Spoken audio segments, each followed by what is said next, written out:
It's another day of stringent security checks at Tel Aviv's Ben Gurion Airport.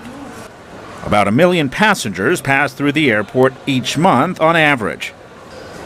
But here, the lines move quickly, thanks to what Israeli security experts say is an approach that, unlike other countries, relies more on eye contact with passengers and less on technology. Pini Schiff is one of the founders of Israel's Airport Security Division and was formerly in charge of security at Ben Gurion Airport. He now heads a security company that advises the Israeli government. We are focusing on the passenger, okay? Who is the passenger?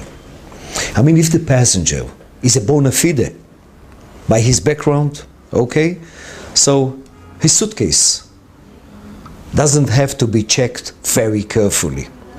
And if the passenger is characterized as a suspect passenger, he will be checked deeply. Most people clear security within 30 minutes. Here, not everyone has to take off their shoes, dump their water bottles, or go through body scans. This reporter was not allowed to video the screening process. It includes a 25-second interview in which agents determine why a passenger has come to the airport, where he or she has been and is going, and the person's general background.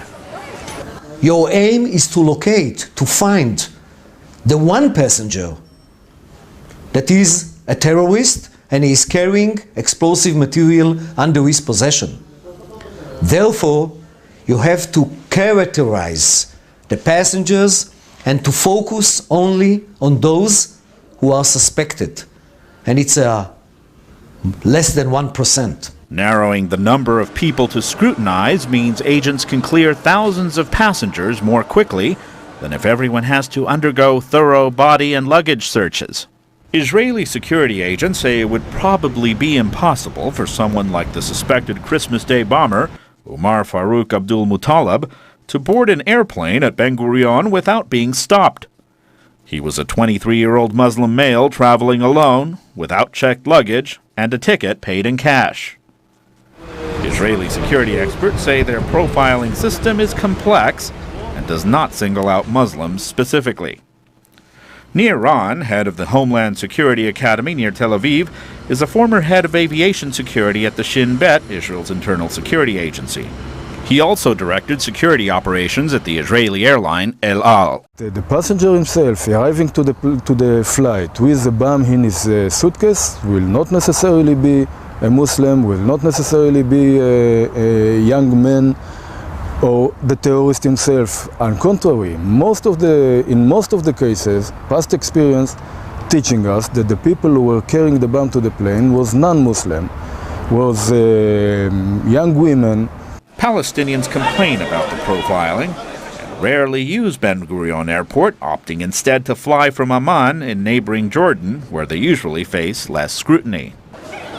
Some of the scanners and detectors currently being promoted have been developed in Israel. Pini Schiff says they are effective, but technology alone cannot do the job. The right thing to do is to put the technology as a circle in order to complete the profile system. Okay? Profiling and technology together gives you the best result in checking outgoing passenger from the country.